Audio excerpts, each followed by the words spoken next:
Has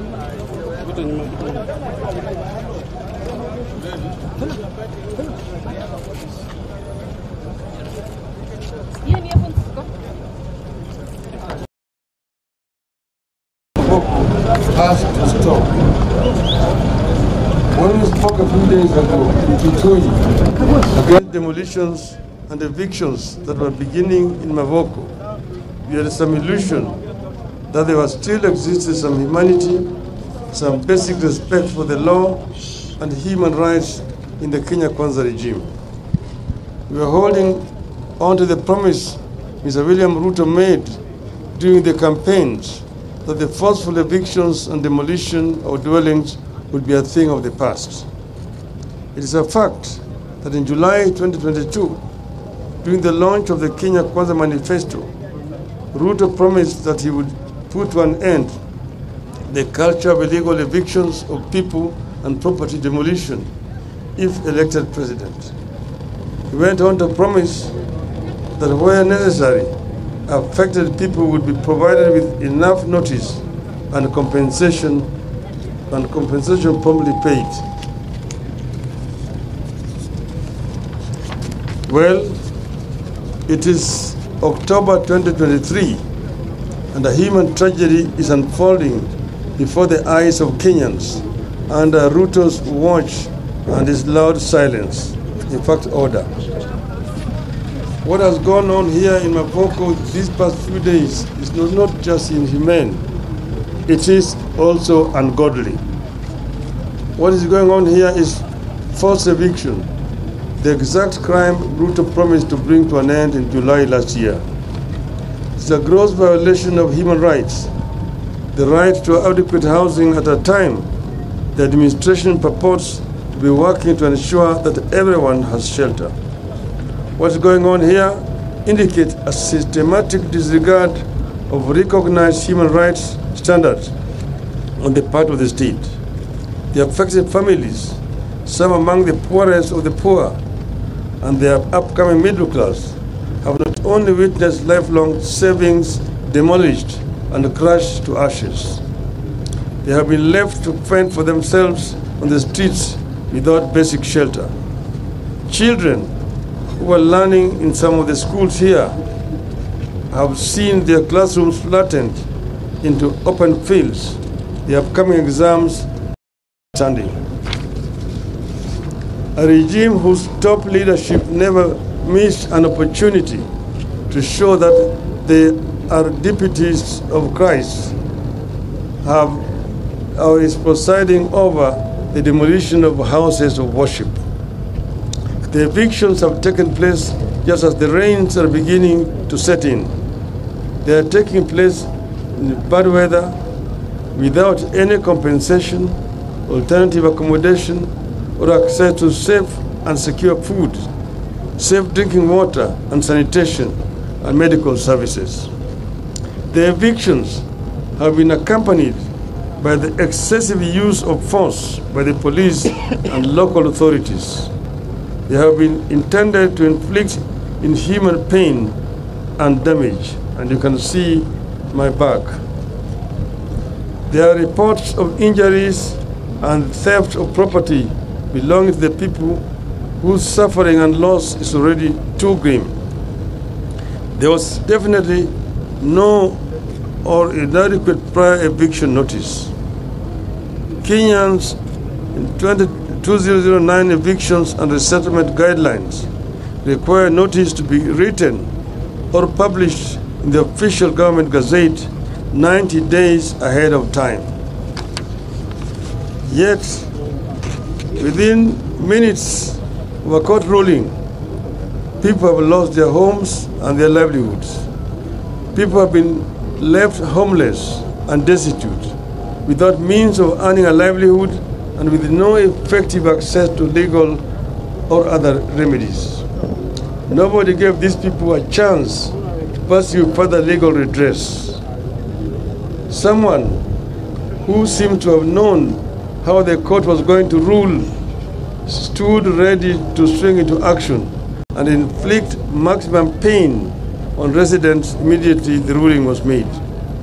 Above all, This destruction of life, lifelong savings of people has come at a time that Kenyans are struggling with extremely high taxes, high cost of living, and a collapsing Kenya shilling. Without compensation, those who have lost homes will certainly never be able to rebuild. People have suffered here because of failure of the state to control speculation in land, housing, and property.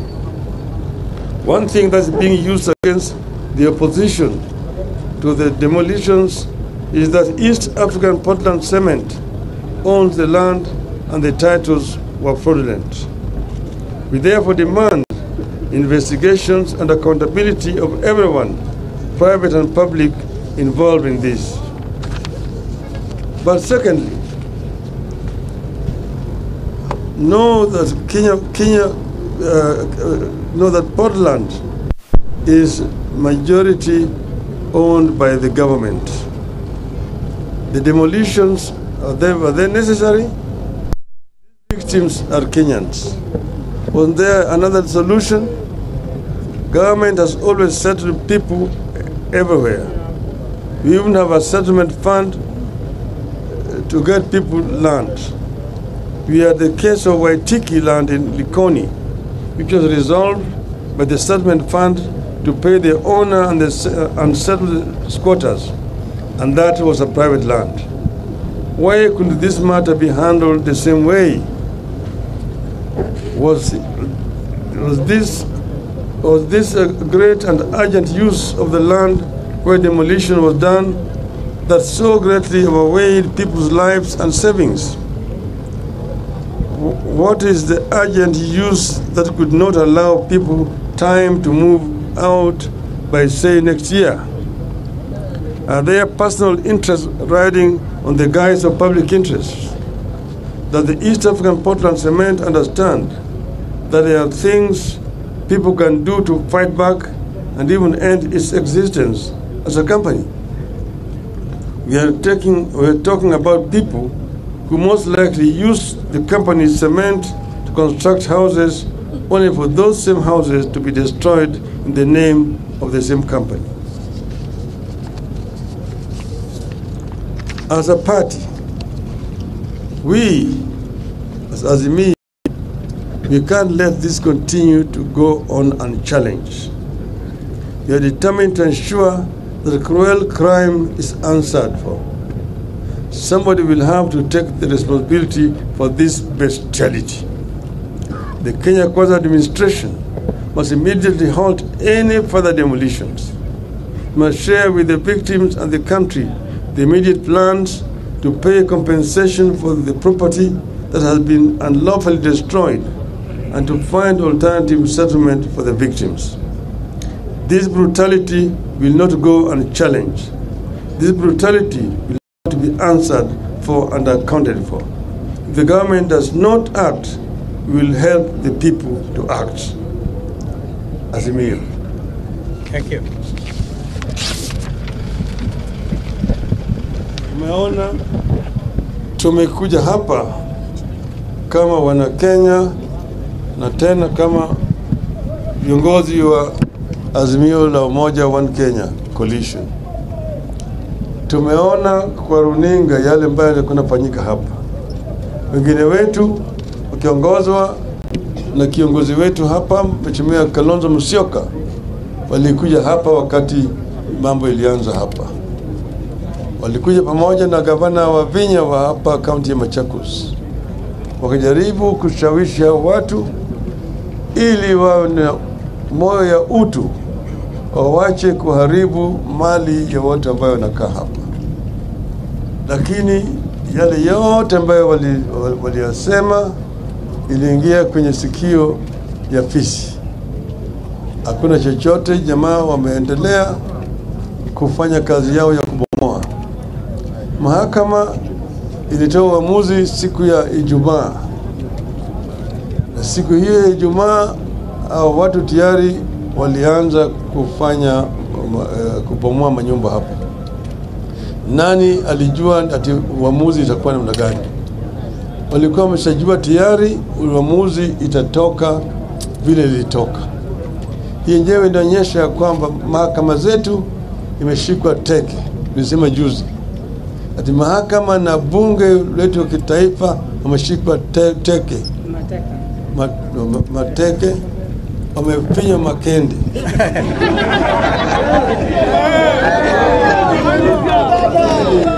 Sasa tuko na bunge hanithi, haina chochote. Manake bunge yenyewe juzi ilipitisha sheria ya kujinyima nafasi ya kukagua ununuzi ya bidhaa ya umma. Bunge linatakana iwe inatetea mali ya umma, lakini bunge tayari imeshatoa pitisha sheria kusema bunge hawezi kuangalia na kukagua vile serikali inauza mali ya umma. Hakuna haja ya kuwa na bunge. Tuko vile vile na maspika ambaye wanafanya siasa kiholela. Spika wenyewe wanaongea juu ya mambo ambayo yanakuja mbele ya bunge katika mkutano mahadhara katika kanisa, vile wao wataamua katika bunge. Kwa hivyo hao maspika yote wawili wa Senate na National Assembly ni wale watu ambaye hawafai wawe kama maspika. Wao ni aibu kubwa kwa taifa la Kenya. Na vile siku hizi mambo inatoka kule Ikulu, unasema ipitishe vile ilivyo, na wabunge hawapewi nafasi ya kuongea vizuri juu ya yale masuala yanayokuja kwa bunge. Kwa hivyo sasa Wakenya hawana kinga. Pande hii bunge mateka, pande nyingine mahakama mateka. Sasa tuko na pahali ambaye anatembea peke yake, hakuna mtu anaweza kuzuia wao kufanya chochote. Ametangaza siku ya Ijumaa na kazi imeanza sasa. Nimeona askari wake wako hapa, nimeona vile wamekaa kule kama ile mbwa ya ati wanafanya kazi.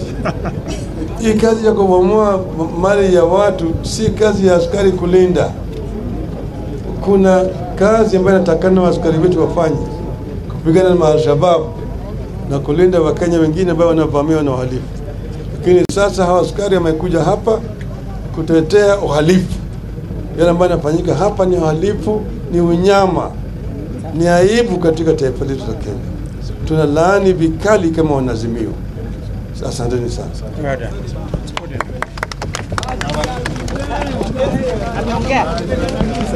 Boss ameongea.